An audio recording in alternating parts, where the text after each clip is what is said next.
नमस्कार। कान्तिपुर समाचारमा आज दुई समूहबीच विवाद भएपछि स्थिति नियन्त्रणमा लिन सर्लाही सदरमुकाम मलङ्गवामा भोलि बिहानसम्म निषेधाज्ञा। चीनसँग सीमा जोडिएको दार्चुलाको टेङ्करमा सशस्त्र प्रहरी बलको सीमा सुरक्षा बेस स्थापना।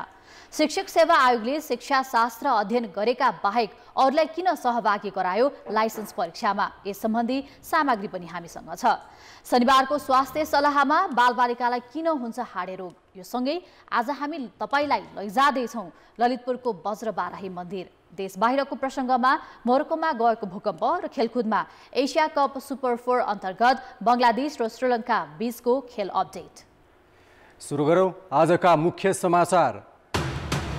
सुन तस्करले क्रिप्टो मार्फत 1 अर्ब भुक्तानी गरेको खुलासा। भारतमा 3 पटक सुन बरामद भएपछि नेपालको रुट प्रयोग। सोमबारसम्म प्रतिवेदन बुझाउने प्रहरीको तयारी। अनियमितताको निगरानी गर्ने सार्वजनिक लेखा समिति गतिहीन। महालेखाका 16 प्रतिवेदनमाथि छलफल गर्नै बाँकी। 9 खर्ब 60 अर्ब बेरुजु पुग्दा समेत छानबिन भएन। संरक्षणको नीति प्रभावकारी नहुँदा 124 मध्ये 23 भाषा जोखिममा। 6 भाषा मात्र सुरक्षित। मातृभाषा संरक्षणमा लाग्न भाषाविदको सुझाव। G20 सम्मेलनको 10 बुँदे घोषणापत्रमा सदस्य मुलुक सहमत।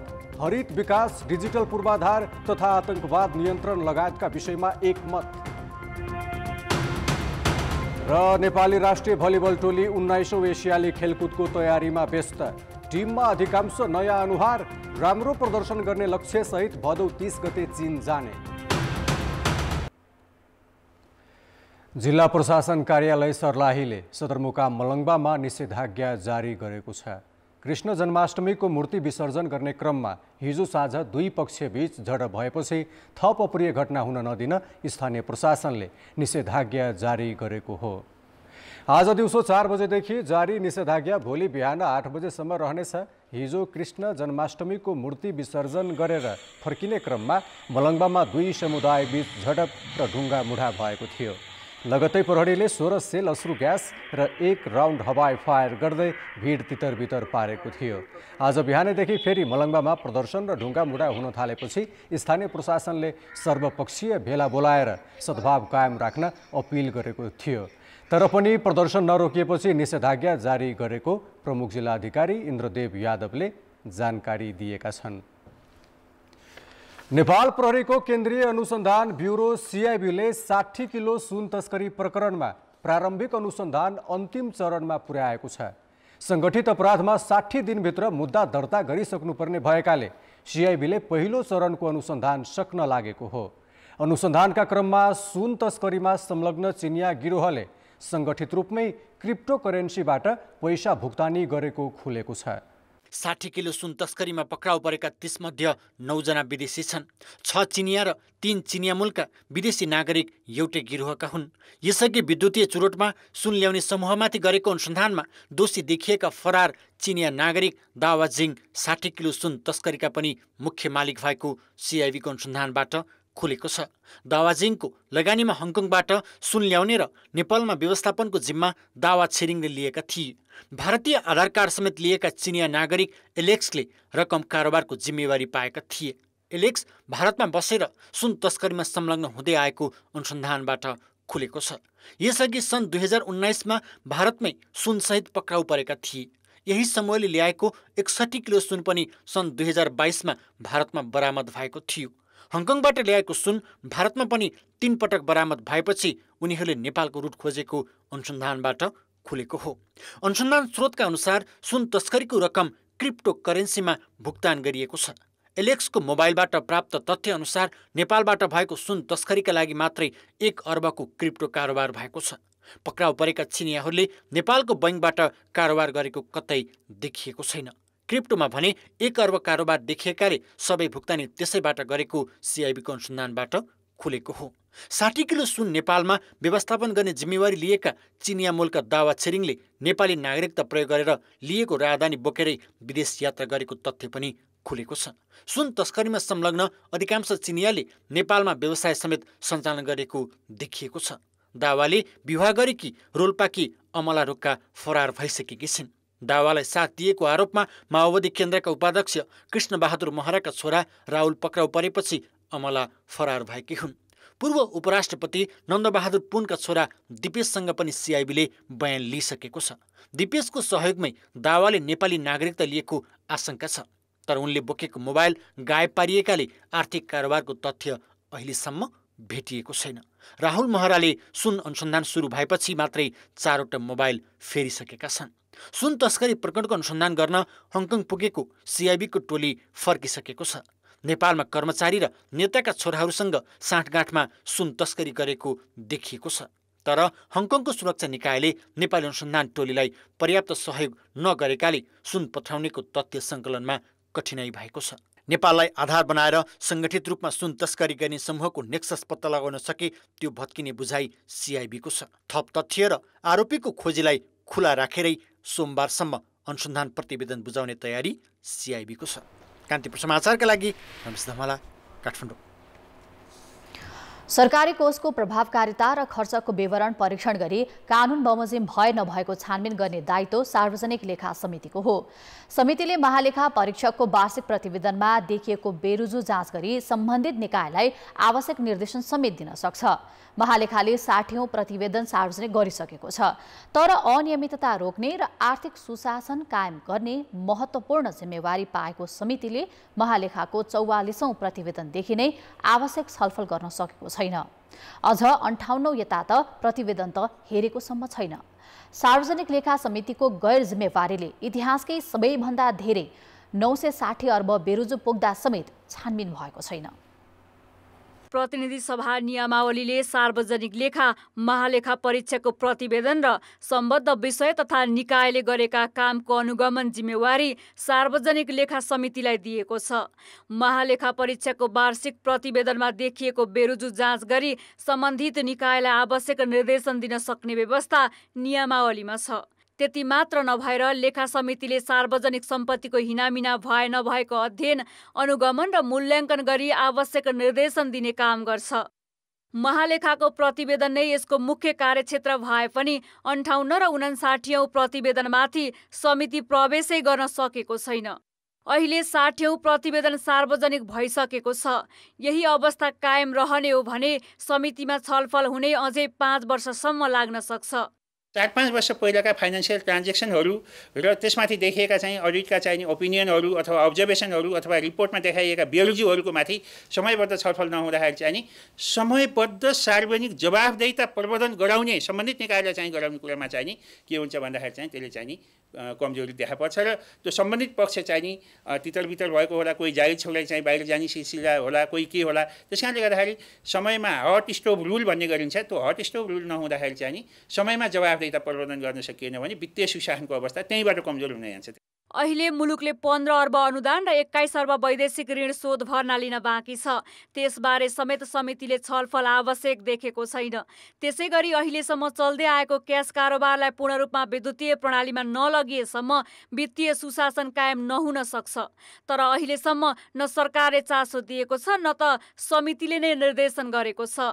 समितिले सम्बन्धित निकायलाई जवाफदेही बनाउन नसक्दा मुलुकको बेरुजु 960 अर्ब पुगेको छ। वार्षिक 100 अर्ब थपिए पनि औसतमा 15 अर्ब मात्रै फर्स्यौट हुने गरेको तथ्याङ्क छ। यसमा लेखा समितिले ध्यान नै दिन सकेको छैन।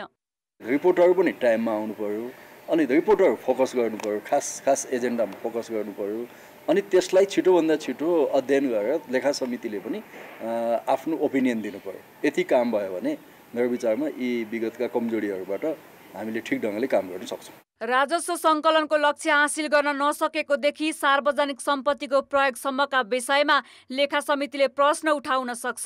समितिको निष्क्रियताका कारण विभिन्न निकायले आफू खुसी वित्तीय विवरण राख्ने प्रवृत्ति छ भने महालेखाले पनि त्यसलाई नै लेखा परीक्षण गराउँदा प्रतिवेदनमाथि पनि प्रश्न उठ्ने गरेको छ। योग्यता तोकेका हुँदैनौँ, सांसद बन्नलाई अथवा समितिमा जानलाई त्यस्तो कुनै खास योग्यता चाहिँ तोकिएको अवस्था हुँदैन। त्यसले गर्दा पनि कतिपय विषयवस्तुहरू बुझ्न गाह्रो भएको अवस्था हुन्छ र अर्को कतिपय यसको चाहिँ ब्याकग्राउन्ड भनौँ पृष्ठभूमिमा रहेर चाहिँ काम गरेका साथीहरू अथवा त्यस प्रकारका सांसदहरूको चाहिँ फेरि नेतृत्वमा पनि पहुँच कम हुन्छ अथवा चाहिँ सभापति चाहिँ त्यो खालको आएन भने उसले पनि त्यसका टर्म्सहरू चाहिँ बुझ्न नसक्ने अवस्था हुनसक्छ। त्यसले पनि केही असर गरेको छ। गिरीबन्धु टी स्टेट र कोरोना महामारीका बेला भएको स्वास्थ्य सामग्री खरिद जस्ता प्रकरणमा समितिले ठोस कदम चाल्न सकेन। वर्षौंदेखिका समितिमा परेका 130 भन्दा बढी उजुरीको लेखाजोखा पनि समितिले गर्न सकेको छैन। कान्तिपुर समाचारका लागि क्यामेरामा विकास जोशी र रूपक कोइरालाका साथ अञ्जना लामिछाने, काठमाडौँ। अब जनमतको अन्तिम परिणाम। जनमतमा हिजो हाम्रो प्रश्न थियो, वर्षेनी साक्षरता अभियान चलाए पनि निरक्षरता उन्मूलन किन हुन नसकेको होला? ए, फितलो योजना, बी, बजेट दुरुपयोग र सी, महत्त्व नबुझेर। जनमतको अन्तिम परिणाम यस्तो छ। ए, फितलो योजनामा 32%, बी, बजेट दुरुपयोगमा 53% र सी, महत्त्व नबुझेरमा मात्र 15% मत प्राप्त भएको छ। अब आजको प्रश्न। जनमत। सार्वजनिक लेखा समितिले किन प्रभावकारी काम गर्न नसकेको होला? ए, सत्ताको प्रभाव, बी, क्षमता अभाव र सी, स्वार्थ समूहको दबाव। जनमतको अन्तिम परिणाम भोलि साँझ 8 बजेको कान्तिपुर समाचारमा प्रसारण गर्नेछौँ। कृपया NEWS न्युज स्पेस AB वा सी टाइप गरी 34001मा SMS गरी आफ्नो मत व्यक्त गर्नुहोला।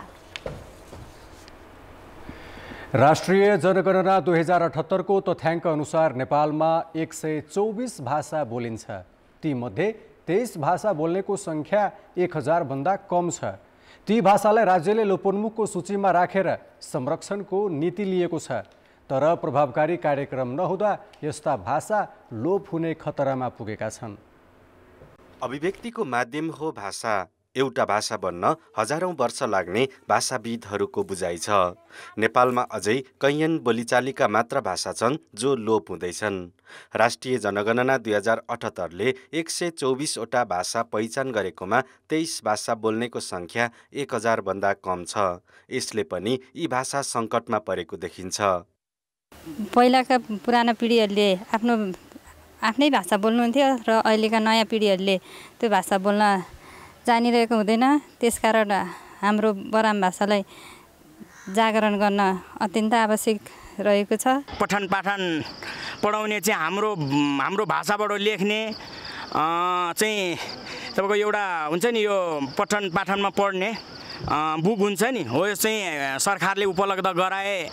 त्यसो त सरकारले भाषा आयोग नै गठन गरेर मातृभाषा संरक्षणको नीति लिएको छ। आयोगले खास गरी लोपोन्मुख भाषाको अभिलेखन गरी वर्ण निर्धारण, शब्द सङ्कलन, शब्दकोश निर्माण, पाठ सङ्कलन, भाषिक इतिहास लेखन, व्याकरण निर्माण र लोकवार्ता सामग्री सङ्कलन जस्ता काम गर्दै आएको छ।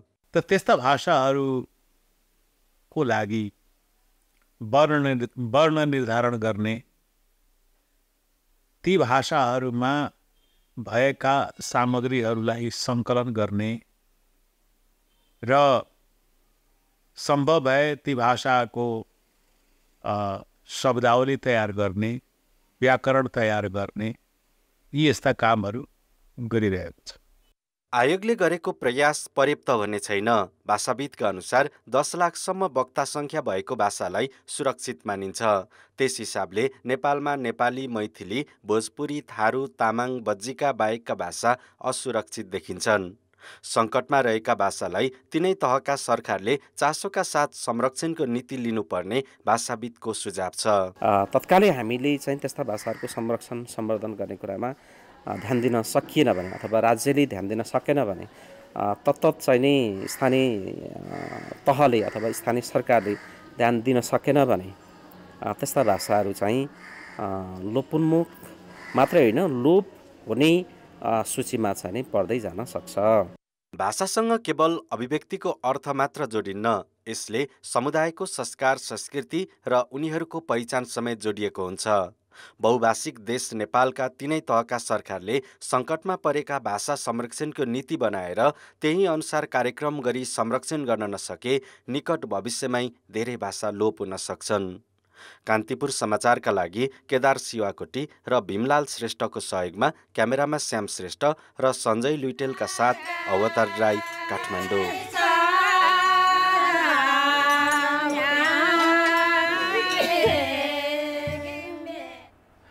अब जनताको आवाज। हामीले आज 7 प्रदेशमा सोधेका छौँ, मातृभाषा संरक्षणका लागि स्थानीय तहले के गर्नु पर्ला।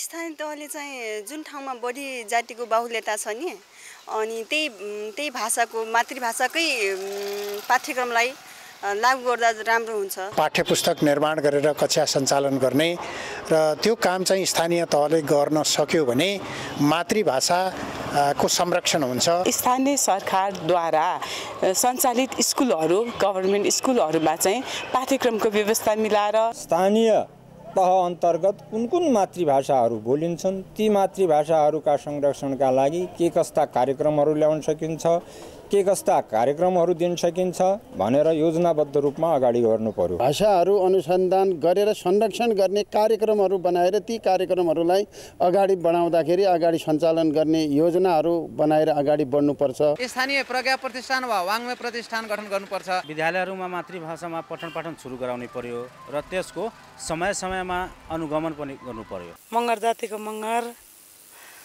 अनि राई जातिको राईहरू सरमिस उहाँहरू नै चाहियो। बाआमाले सिकाउनु पर्यो, स्कुलमा मास्टरहरूले सिकाउनु पर्यो। विद्यालयमा पाठ्यक्रममा लागू हुने गरी नीति नियम बनाएर कार्यान्वयन गर्न जरुरी छ। मातृभाषाका शिक्षाका दरबन्दीहरू क्रिएट गर्न पहिलो चाहिँ पहल स्थानीय स्तरले गर्नुपर्छ। भाषा संरक्षणका लागि अब जात विषयको भाषा पढाउन जान्न पर्यो। मातृभाषाका स्थानीय पाठ्यक्रमहरू बनाएर मातृभाषामा दखल राख्ने शिक्षकहरूको व्यवस्थापन चाहिँ हुनुपर्छ। जुन भाषा बोलिन्छ त्यो भाषालाई प्राथमिकता क्रममा राखेर उसले स्थानीय स्तरमा चाहिँ योजना लागू गर्नुपर्ने आवश्यक छ। स्थानीय तहमा हुने काम कारबाहीहरू स्थानीय भाषामा भएमा सबैलाई सजिलो हुने थियो। टोलटोलमा चाहिँ अलिकति समुदायको भाषा बोलिदियो भने र अनि स्कुलहरूमा चाहिँ पाठ्यक्रमहरू समावेश गरिदियो भने स्थानीय तहले दिने सूचना वा जानकारी सबैलाई बुझ्ने गरी मातृभाषामा सम्प्रेषण गर्नुपर्छ।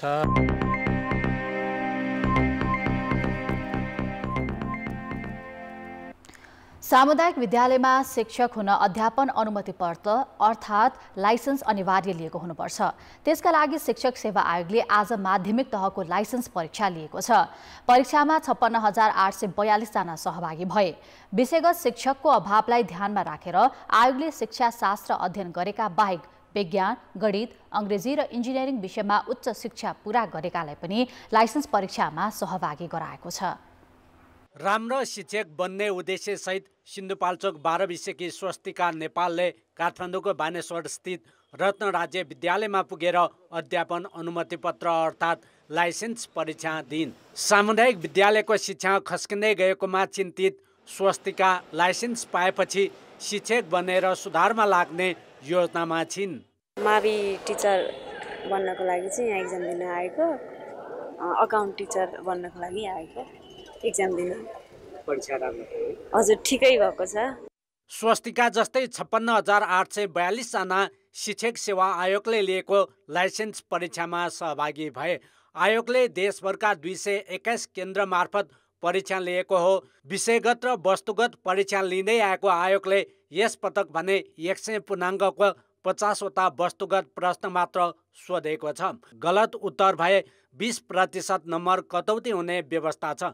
सामुदायिक शिक्षा सुधारका लागि लाइसेन्स प्राप्त नयाँ क्षमतावान जनशक्ति आवश्यक रहेको शिक्षक र विद्यार्थी बताउँछन्। म चाहिँ माध्यमिक तहको टिचर शिक्षिका बन्नको लागि नै यो लाइसेन्सको एक्जाम दिन आएको।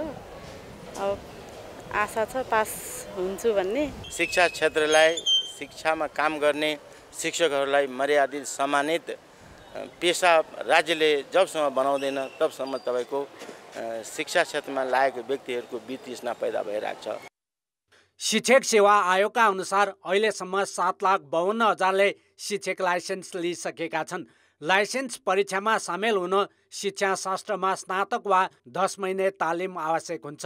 तर विषयगत शिक्षक अभावलाई ध्यानमा राखेर आयोगले विज्ञान, गणित, अङ्ग्रेजी, इन्जिनियरिङ र कृषि विषय अध्ययन गरेकालाई पनि परीक्षामा सहभागी गराएको छ। तालिम लिएका उम्मेदवारहरू चाहिँ पाउन नसक्ने स्थिति भएको कारणले गर्दाखेरि हाम्रो शिक्षक सेवा आयोग नियमावलीले 9वटा विषयहरूलाई चाहिँ गरेको छ, एक्जेप्ट गरेको छ र ती 9वटा विषयहरूमा चाहिँ तालिम नलिएको व्यक्तिले पनि अध्यापन अनुमति पत्रको लागि परीक्षामा सहभागी हुन सक्ने व्यवस्था। शिक्षा सम्बन्धी आधारभूत ज्ञान, सिप र दक्षताको अभावमा विद्यार्थीको शिक्षण सिकाइ कमजोर भइरहेका बेला आयोगले विषयगत र क्षमतावान नयाँ जनशक्ति विद्यालयमा प्रवेश गराउने र यसले शिक्षामा सुधार हुने अपेक्षा गरेको छ। कान्तिपुर समाचारका लागि क्यामेरामा मुरारी घिमिरेका साथ नारायण किलम्बु, काठमाडौँ। ब्रेकपछि पुनः स्वागत छ। प्रधानमन्त्री पुष्पकमल दाहालले संक्रमणकालीन न्याय सम्बन्धी विधेयक संसदबाट पारित भएपछि शहीद तथा बेपत्ता परिवारलाई राहत र सरकारी जागिरको व्यवस्था गरिने आश्वासन दिएका छन्। गोर्खाको आप पिपलमा आज आयोजित कार्यक्रममा प्रधानमन्त्री दाहालले आफू नेतृत्वको सरकारले राष्ट्रिय शहीद घोषणा र जनयुद्ध दिवसको दिन बिदा दिएर शहीदप्रति सम्मान दिएको दावी समेत गरे। सत्य निरूपण तथा बेपत्ता सम्बन्धी विधेयक सदनमा छ, त्यो पारित भएपछि, त्यो पारित हुँदैछ छिटै, त्यो पारित भइसकेपछि शहीदहरूलाई सम्मान गर्ने देशैभरि कार्यक्रमहरू हुनेछन्। गोर्खाकै सिरानचोकको चित्रे पोखरीमा आयोजित कार्यक्रममा प्रधानमन्त्री दाहालले ललिता निवास प्रकरण भूमाफिया विरुद्ध अभियानको सुरुवात मात्र भएको बताए। प्रधानमन्त्री दाहालले आज गोर्खाको अजिरकोट र पालुङटारमा आयोजित सभालाई पनि सम्बोधन गरेका छन्। प्रथम जननिर्वाचित प्रधानमन्त्री बीपी कोइराला नेपाली राजनीतिमा जति चर्चित छन्, साहित्यमा त झनै अमर मानिन्छन्। कथा, कविता, उपन्यास र संस्मरण गरी 1 दर्जनभन्दा बढी कृति लेखेका बीपी नेपाली साहित्यमा प्रथम मनोवैज्ञानिक यथार्थवादी कथाकारका रूपमा चिनिन्छन्। राजनीतिसँगै साहित्यमा पनि योगदान पुर्याएका आफ्ना संस्थापक नेताको सम्झनामा नेपाली काङ्ग्रेसले साहित्य महोत्सव समेत गर्न लागेको छ। विक्रम सम्वत 1971 भदौ 24 गते जन्मेका बीपी कोइराला युवा अवस्थामै राणा विरोधी सङ्घर्षमा होमिए। 2007 सालमा प्रजातन्त्र स्थापनापछि गृहमन्त्री बने। 2015 सालको आम निर्वाचनपछि प्रधानमन्त्री भए। निर्वासन र जेल जीवन बीपीका लागि सामान्य बन्यो।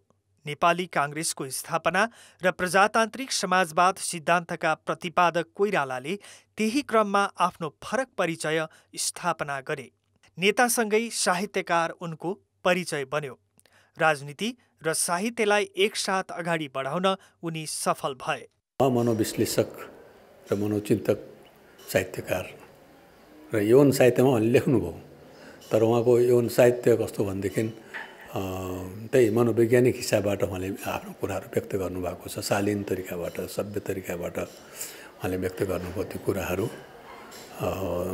त्यसले गर्दाखेरि उहाँलाई चाहिँ के अरे नेपाली साहित्यको चाहिँ के भन्छ आयामिक साहित्यकारको रूपमा र नेपालको शीर्षस्थ साहित्यकारको रूपमा स्थापित गर्यो। सङ्गीत र भावको सम्मिश्रणबाट जन्मेको उच्चतम दर्शन नै साहित्य हो भन्ने बीपी कोइरालालाई नेपाली साहित्यका मनोवैज्ञानिक यथार्थवादी धाराका प्रवर्तकका रूपमा चिनिन्छ। मान्छेलाई बुझेर, मान्छे चिनेर, मान्छेको पहिचान भनेको उसको मनोदशा, उनका विचारहरू, उनका भावहरू, अथवा चाहिँ हाम्रा विभिन्न सन्दर्भका महिलाहरूका सन्दर्भलाई, पुरुषहरूका सन्दर्भलाई राम्ररी खोतलेर लेख्नुपर्छ। र केवल एउटा भनाइ छ, भाषा र शब्दको भण्डारले मात्रै साहित्य बन्दैन, त्यसमा भाव चाहिन्छ भन्ने धेरैको भनाइ छ। बीपीको लेखनमा चाहिँ भाव, अभिप्राय, मन सबै कुरा पाइन्छ। सुम्निमा, 3 घुम्ती, मोदी आइन, हिटलर र यहुदी, नरेन्द्र दाई, बाबु आमा र छोरा समेत 6वटा उपन्यास लेखेका कोइरालाका श्वेत भैरवी, विश्वेश्वर प्रसाद कोइरालाका कथा र दोषी चस्मा गरी 3वटा कथा सङ्ग्रह प्रकाशित छन्। जेल जर्नल, आत्मवृत्तान्त सहितका संस्मरण, केही कविता र फुटकर निबन्ध लेखेका कोइरालाले राजनीतिमा आफू समाजवादी र साहित्यमा अराजकतावादी हुँ भन्ने गर्थे। अराजकतावादी हुँ र साहित्यमा समाजवादी हुँ भन्ने भिन्नता चाहिँ म मान्दिनँ, होइन, त्यो कुरा मान्दिनँ म।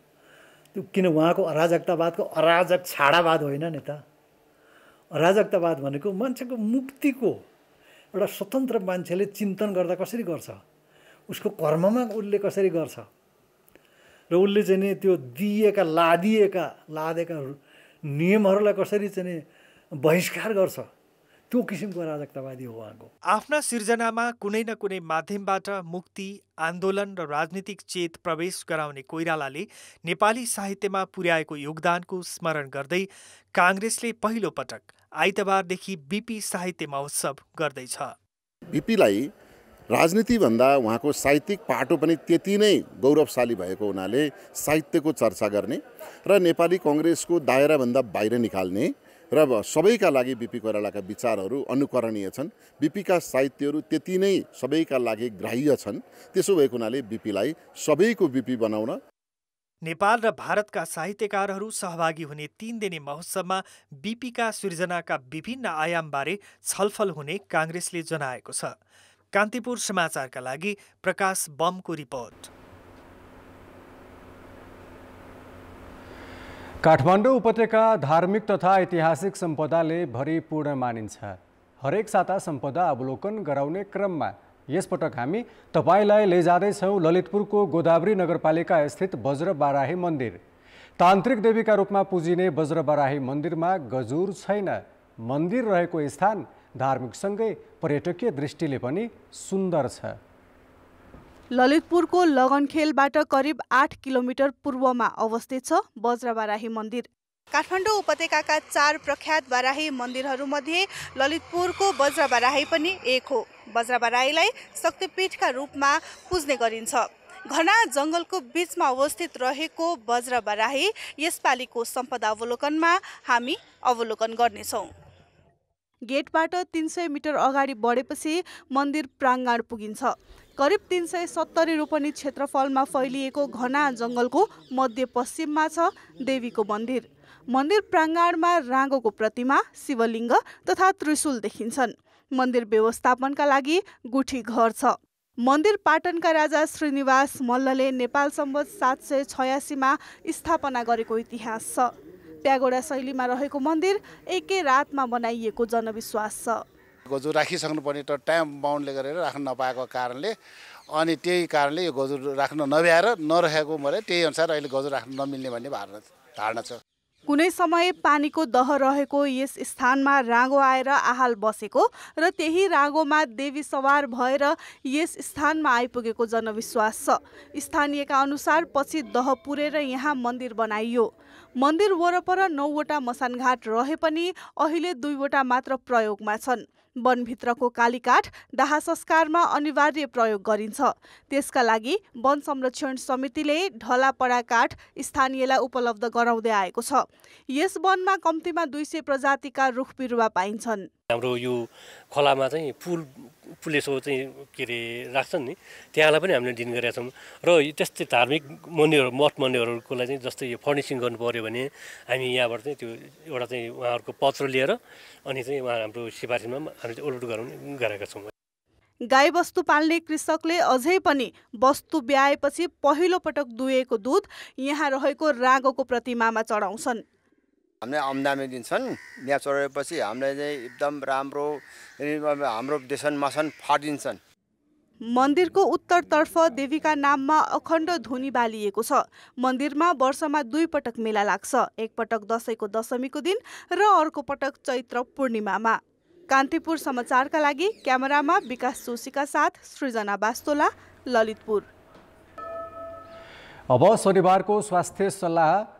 तपाईँ हाम्रा बालबालिका बेला बेलामा हाडे रोगको संक्रमणले बिरामी पर्छन्। हाडे रोग के हो र किन हुन्छ भन्ने जिज्ञासा तपाईँलाई पनि हुन सक्छ। यसबाट हुने जोखिम र बच्ने उपायबारे कान्ति बाल अस्पतालका बाल रोग विशेषज्ञ डाक्टर जगत जीवन घिमिरेसँग सहकर्मी कृपाल गौतमले कुरा गरेका छन्। हाडे भनेको हाम्रो गालामा हुने एउटा ग्रन्थीको भाइरसको कारण हुने सङ्क्रमण हो, जसले गर्दा एउटा अथवा दुईटै गालोहरू सुनिने, ज्वरो आउने अनि कहिलेकाहीँ बालबालिकाहरूलाई दुखाइ पनि हुने, यो समस्या नै हाडे हो। यो धेरै चाहिँ स्कुलमा जाने बालबालिकाहरूमा धेरै देखिन्छ। हाडे रोगको सङ्क्रमण हुने कारण चाहिँ के हो? यो एउटा भाइरस हो।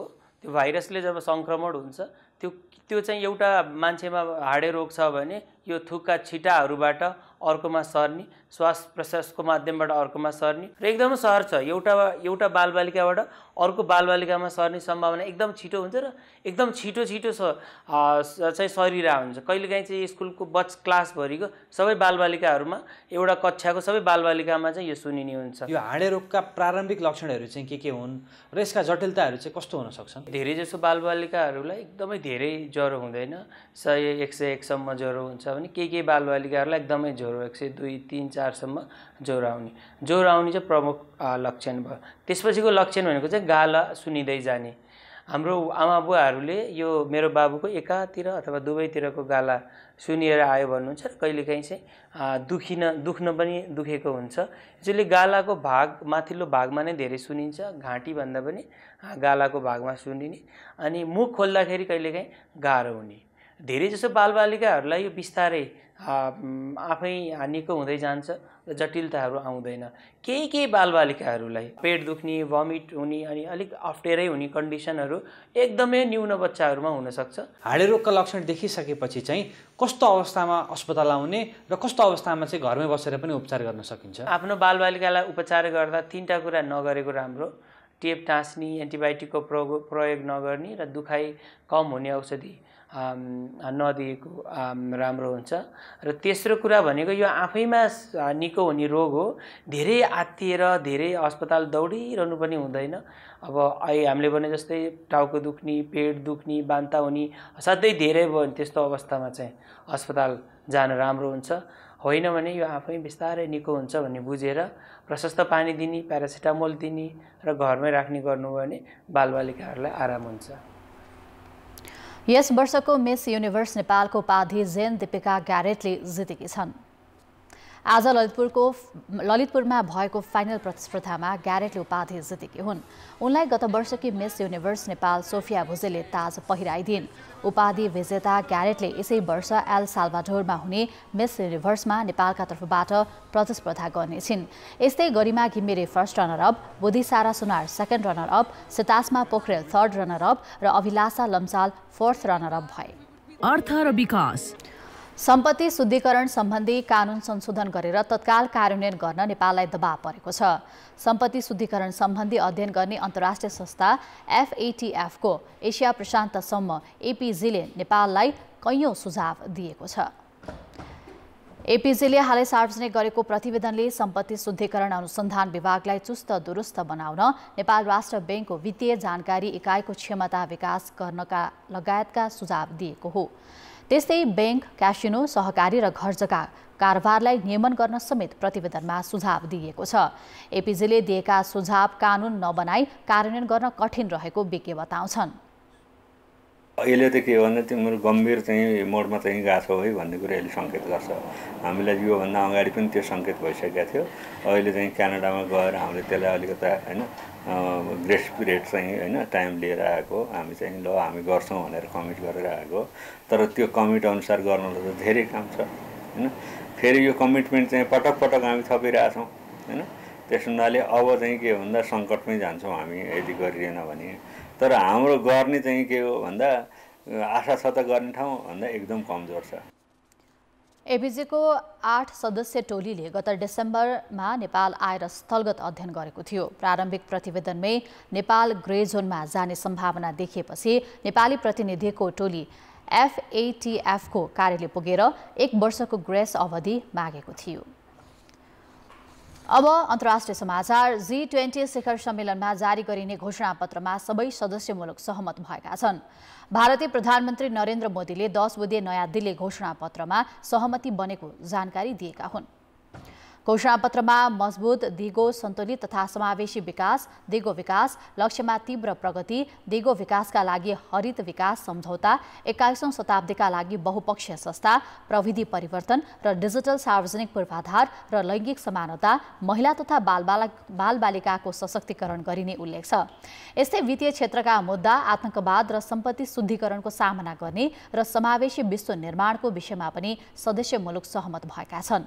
यसअघि गत वर्ष इन्डोनेसियामा भएको सम्मेलनमा युक्रेनमाथि रुसी आक्रमणको विषयमा नेताहरूबीच मतभेद हुँदा घोषणापत्र जारी हुन सकेको थिएन। आज उद्घाटनपछि एक पृथ्वी विषयमा पहिलो सत्र र एक परिवार विषयमा दोस्रो सत्र आयोजना गरिएको थियो। आज रात्रि भोजको बीच सबै राष्ट्र तथा सरकार प्रमुख बीच साइडलाइन वार्ता हुने कार्यक्रम छ। सम्मेलनको पहिलो सत्रलाई सम्बोधन गर्दै भारतीय प्रधानमन्त्री नरेन्द्र मोदीले विश्वमा देखिएका समस्या सबै मिलेर समाधान गर्नुपर्ने बताए। विश्वमा विश्वासको ठूलो सङ्कट देखिएको र युद्धले यसलाई अझ गहिरो बनाएको उनको भनाइ छ। मोदीले हरित ग्यास उत्सर्जन घटाउने लक्ष्य लिन र विपन्न मुलुकहरूलाई सहायता प्रदान गर्न पनि विकसित देशहरूलाई आग्रह गरेका छन्। जलवायु परिवर्तनसँग जुझ्न वित्तीय प्राविधिक र पूर्वाधारमा जोड दिन पनि भारतले आग्रह गरेको छ। सम्मेलनमा अमेरिकी राष्ट्रपति जो बाइडेन, बेलायती प्रधानमन्त्री ऋषि सुनाक, अर्जेन्टिनाका राष्ट्रपति सहित अन्य 17 देशका प्रमुखहरू सहभागी छन्। आजदेखि अफ्रिकी युनियन समिट G20 को स्थायी सदस्यका रूपमा भित्रिएको छ। तर चिनिया राष्ट्रपति सी जिनपिङ र रुसी राष्ट्रपति भ्लादिमिर पुटिन भने सहभागी छैनन्। विश्वका ठूला अर्थतन्त्र भएका 20 मुलुकहरूको संगठन G20 का नेताहरू भारतको नयाँ दिल्लीमा भेला भएका छन्, जहाँ उनीहरूले जलवायु परिवर्तन सहितका मुद्दामा छलफल गरेका छन्। दक्षिण एसियामै पहिलो पटक भएको सम्मेलनमा बङ्गलादेशलाई बोलाइदा जलवायु परिवर्तनसँग प्रत्यक्ष रूपमा जोडिएको नेपाललाई भने आयोजक भारतले वास्तै गरेन। अझ सम्मेलन अघिका बैठकलाई शेर्पा नाम दियो, जुन नामसँग नेपालको मौलिक पहिचान जोडिएको छ। विश्वका ठूला अर्थतन्त्र भएका मुलुकहरूको संगठन G20 का नेता भारतको नयाँ दिल्लीमा भेला भएका छन्, जहाँ उनीहरूले विश्व अर्थतन्त्रको अवस्था, बढ्दो महँगी र जलवायु परिवर्तनका विषयमा समेत छलफल गर्दैछन्। मानवीय गतिविधिका कारण तापक्रम बढ्दा विश्वभर असामान्य मौसमी अवस्था, हिउँ पग्लने क्रम तीव्र रूपमा बढिरहेको छ। यसबाट नेपाल, भारत, भुटान जस्ता हिमालय क्षेत्र नजिकका मुलुक बढी प्रभावित छन्। विश्वका 8000 मिटरभन्दा अग्ला हिमाल भएको नेपाल जलवायु परिवर्तनका दृष्टिले अझ बढी संवेदनशील मानिन्छ। यति महत्त्वपूर्ण र नेपालको सरोकार भएको मुद्दामा छलफल हुँदा समेत आयोजक भारतले नेपाललाई सम्झिएन। हामी आन्तरिक विवादबाट ग्रस्त भएको बेलामा बाह्य नीतिको सञ्चालनमा आँच नआओस्, पहिले गएका उपलब्धिकोले निरन्तरता पाओस्, अझ त्योभन्दा अगाडि बढ्न सकियोस् भन्ने धारणा अब हालसालै गएर कता कता हाम्रो चाहिँ नि आन्तरिक विभाजनले गर्दाखेरि विदेश नीतिको सञ्चालनमा पनि नकारात्मक कुराहरूले प्रश्रय पाएको छ, सकारात्मक कुराहरू चाहिँ अगाडि बढेको देखिन्छ। छिमेकी भारतमा पहिलो पटक भएको G20 को सम्मेलनमा शक्ति राष्ट्रका नेताहरू सहभागी भएका छन्। सम्मेलनमा नेपाललाई नबोलाउनुमा कमजोर कूटनीतिक प्रमुख कारण रहेको कूटनीतिज्ञहरूको गुनासो छ, जबकि आयोजक राष्ट्रका तर्फबाट भारतले 9वटा मुलुकलाई आमन्त्रित गर्न सक्थ्यो। तर उसले नेपालको साटो दक्षिण एसियाबाट बङ्गलादेशलाई रोज्यो।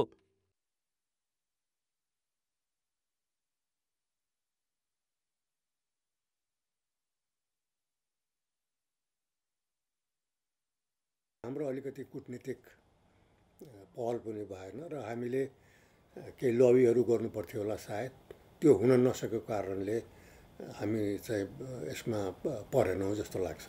हिमाल आरोहणमा नेपालका शेर्पाहरू विश्वभर प्रख्यात छन्। हरेक आरोहीको सफलतामा शेर्पाको भूमिका महत्त्वपूर्ण हुन्छ। यस कारणले शेर्पा नेपालका पहिचान हुन्। G20 शिखर सम्मेलन अघिका बैठकलाई शेर्पा नाम दिएको छ। शीर्ष सम्मेलनलाई सफल पार्न महत्त्वपूर्ण मानिने भएकाले ती बैठकलाई शेर्पा नाम दिएको आयोजकहरूको तर्क छ। G20 को सम्मेलनमा हुने जलवायु परिवर्तन सम्बन्धी छलफलले शेर्पाहरूको बसोबास रहेको नेपालको हिमालय क्षेत्रसँग प्रत्यक्ष सम्बन्ध राख्छ। अहिले प्रधानमन्त्री पुष्पकमल दाहाल अमेरिका र चीन भ्रमणको चटारोमा छन्। अमेरिकाबाटै चीन जाँदा प्रस्तुत गरिने एजेन्डाको तयारी भइरहेको छ।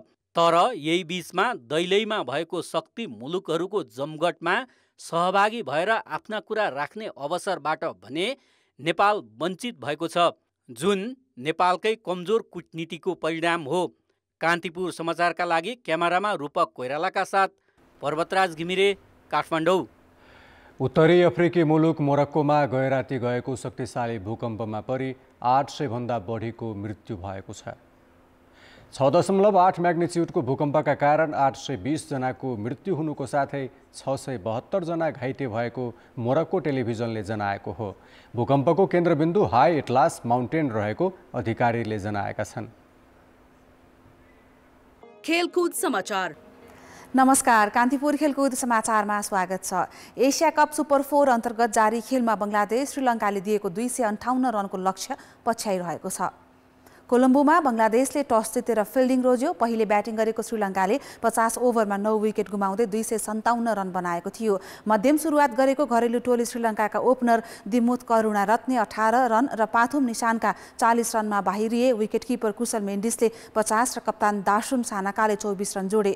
श्रीलङ्काका लागि सदिरा समरा विक्रमाले सर्वाधिक 93 रन जोडे। 72 बल खेलेका उनले 8 चौका र 2 छक्का प्रहार गरेपछि बङ्गलादेशले प्रतिस्पर्धात्मक लक्ष्य पाएको हो। बङ्गलादेशका तास्किन अहमद र हसन मुहम्मदले 3-3 विकेट लिएका छन् भने शरीफुल इस्लामको नाममा 2 विकेट रह्यो। जवाफी ब्याटिङमा रहेको बङ्गलादेशले 55 रनमा पहिलो विकेट गुमाएको थियो। 12औं ओभरको पहिलो बलमा सानाकाले मेहेदी हसन मिराजलाई 28 रनमा आउट गर्दै ओपनिङ साझेदारी तोडेका हुन्। अहिले बङ्गलादेशले 17.2 ओभरमा 3 विकेट गुमाएर 75 रन जोडेको छ। सुपर 4 मा श्रीलङ्काको यो पहिलो खेल हो भने बङ्गलादेशको दोस्रो खेल हो। यसअघि उसले पाकिस्तानसँग 7 विकेटको हार बेहोरेको थियो। 19औं एसियाली खेलकुद प्रतियोगिता जति नजिकिँदैछ खेलाडी पनि उत्ति नै अभ्यासमा व्यस्त छन्। आज हामी भलिबल कोर्टमा पुग्दा नेपाली पुरुष भलिबल खेलाडी अभ्यासमै व्यस्त थिए। दैनिक बिहान र बेलुका प्रशिक्षण गरिरहेका भलिबल टिमका धेरैजसो खेलाडी नयाँ छन्। 12 जना खेलाडी रहेको यो टिममा 10 जना त पहिलो पटक एसियाडमा सहभागी हुँदैछन्। निकै कडा मेहनत गर्दै एसियाडमा राम्रो प्रदर्शनको अपेक्षासहित भदौ 30 गते खेलाडी चीनको होङजाउ प्रस्थान गर्नेछन्। खेलाडी उत्पादनका लागि ग्रासरुट स्तरको तयारी कति महत्त्वपूर्ण हुन्छ भन्ने उदाहरण यसपटक नेपाली पुरुष भलिबल टिममा देखिएको छ। 6 महिना अघि नेपाल भलिबल सङ्घले तयार गरेको 23 वर्ष मुनिको भलिबल टिमलाई बङ्गलादेशमा भएको काभा U23 भलिबल च्याम्पियनसिपका लागि बङ्गलादेश पठाइएको थियो। अहिले त्यही टिमका 5 खेलाडी होङजाउ एसियाडका लागि अभ्यास गरिरहेका छन्। 2वटा अन्तर्राष्ट्रिय प्रतियोगिताको अनुभव लिन पाएका यी खेलाडीको उत्साह निकै छ। सिनियरको हौसला र प्रशिक्षक जान्दी ब्रान्डको प्रशिक्षणबाट एसियाड खेल्न लागेका उनीहरू राम्रो प्रदर्शनको तयारीमा छन्। नेपालको स्थिति र बाहिरको अरू कन्ट्रीहरूभन्दा अलि कमै छ। त्यही पनि ट्रेनिङ हामीले गरेर यो बराइनलाई सुरुको म्याच चाहिँ हाम्रो बराइन टिमसँग छ।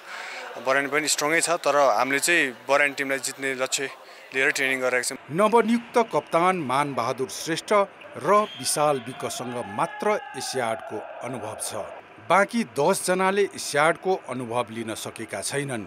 एसियाड अघि खेलाडीलाई म्याच एक्सपोजरको खाँचो भए पनि सङ्घ र राखेपले आर्थिक अभाव देखाउँदै म्याच एक्सपोजर दिन नसक्ने बताएका छन्। हाम्रो चाहिँ एकदम विनम्र रिक्वेस्ट थियो। अब सायद अब त सम्भव त नहोला जस्तो लाग्छ हैन। यो कुरामा चाहिँ हामी अलिकति अब खेल्न पाइन्छ भन्ने आशाधारी थियौँ हैन। तर सायद अब हामी फ्रेन्डसिप म्याच चाहिँ खेल्न पाउँदैनौँ होला जस्तो लाग्यो, किनभने टाइम एकदमै कम छ। अब नेपाल सरकारको बजेटले नै नधानेर होला सायद हामीलाई नखेलाउनु भएको हैन। अब हामीलाई म्याच एक्सपिरियन्स चाहिँ म्याचको लागि अर्को अपोनेन्ट टिमसँग चाहिँ फ्रेन्डली म्याच चाहिँ हामीलाई इम्पोर्टेन्ट नै थियो। नेपाली पुरुष राष्ट्रिय भलिबल टिमले मालदिभ्समा भएको तेस्रो central zone senior men's volleyball प्रतियोगितामा कांस्य पदक जिते यता अन्तर्राष्ट्रिय पदक हात पार्न सकेको छैन। यसपटक 3 महिनादेखि विदेशी प्रशिक्षकबाट प्रशिक्षण लिइरहेको टिमले एसियाडको समूह चरणमा इरान र बहराइनको सामना गर्नुपर्नेछ। Asian Championship is just finished and Vietnam was 4th They played 3-2, lost 3-2 against Japan. So Vietnam is a strong team. Korea ended 6th in the Asian Championship. So those are tough teams to play against.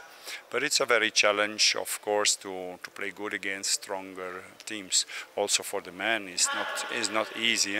I think Iran is very strong, and maybe against Bahrain we have a chance. Nepali खेलाडीका लागि एसियाली खेलकुद महाकुम्भ सरह नै हो, तर match एक्सपोजरको अभाव र नयाँ खेलाडीको बाहुल्यताले नवनियुक्त कप्तान मानबहादुरका लागि मात्र नभएर पुरुष भलिबल टिमकै लागि 1900 एसियाड अग्नि परीक्षा सरह हुनेछ। कान्तिपुर समाचारका लागि क्यामेरामा पशुपति बुढाथोकीका साथ प्रदीप लेखी, काठमाडौँ। आईसीसी महिला टी20 विश्वकप एसिया क्षेत्र छनौटको उपाधि यूएईले जितेको छ। आज सम्पन्न फाइनलमा थाइल्यान्डलाई 6 रनले हराउँदै यूएई च्याम्पियन बनेको हो। खेलकुद समाचार अहिलेलाई यति नै। कान्तिपुर समाचार अहिलेलाई सकियो। कान्तिपुर टेलिभिजन हेर्दै गर्नुहोला। नमस्ते।